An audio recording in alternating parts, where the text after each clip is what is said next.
diethanolamine, dodecylbenzene,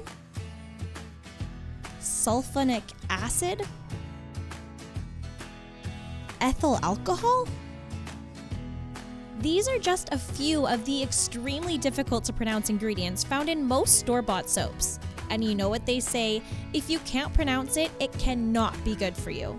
So I went on a hunt to find handmade soap made with natural ingredients, and that is how I found Tawnya Walsh, creator of Rustic Soap, a business she started 16 years ago out of necessity for her son's skin. So why did you start Rustic Soap? Sure, it started because as a toddler, he had nasty eczema, and so reading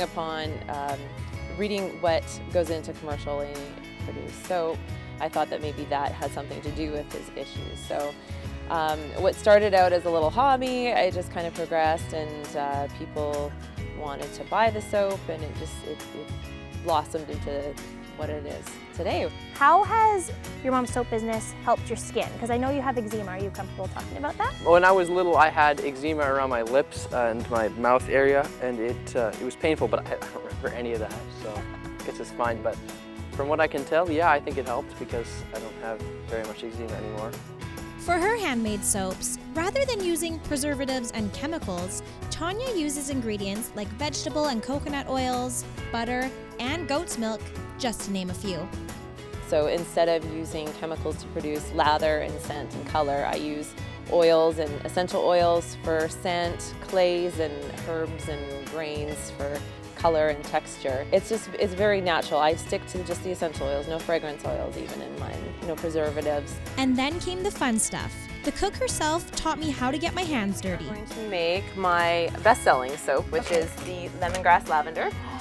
So in the pot here is olive oil, coconut, and palm. And this is the lye solution. And What's lye? Lye is sodium hydroxide, so that is the chemical that is required to turn oils into soap. Okay. So this is a chemical reaction that takes place here. So we're going to slowly add, Shake. and if you want to get in here to see the reaction, because it takes place right away, and I want to be very careful that I don't splash you. And you see that right immediately it turns cloudy. Yeah. So we stir and watch for this to thicken slightly. Okay. I have some ground up lavender with jojoba. So if you want to give that a little stir. Yes, and then you can dump it in here. Yeah, and dump it. Oh, maybe put it closer in so that it doesn't splash you. No, I don't want you to splash. There, that's good, that's good. Okay, and then the last to go in now is the essential oil. That's lavender and lemongrass together. So very fresh. You bet, just dump it all in. And so we just give it one more good stir before pouring it into the mold. See that it's nice and thick now. After much trial and error, this lavender and jojoba soap was Tanya's first batch that she'd made to try and soothe her son's eczema. And even though it's the #1 seller among customers, Tawnya let us in on a little secret. It's not my favorite. No? No. But that's what the people like. But don't be fooled by this quick and easy cooking process. After pouring the concoction into the mold, this baby has to sit for at least a month before she can use it. Each mold makes an exact 64 bars of soap, and it's almost a good thing it takes so long. During the long wait time, Tawnya has time to cook up her other products such as creams, lip balms, lotions, and also her most unique product. Probably beer soap. I use beer, a stout and a pale ale, and people get a kick out of that I put beer in soap.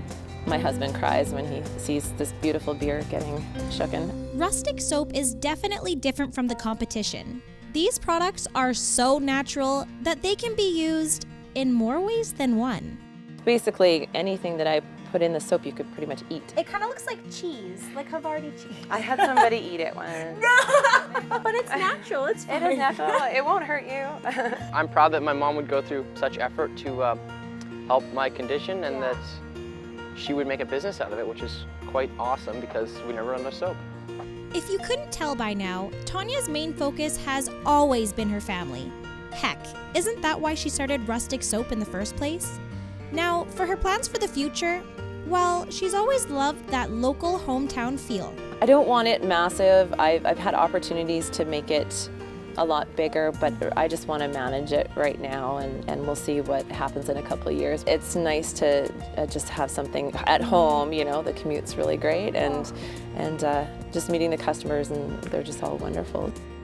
If you've fallen in love with Rustic Soap just as much as I have, go take a peek at Tanya's website. In Chilliwack, I'm Alexandria McFarlane for Go Fraser Valley.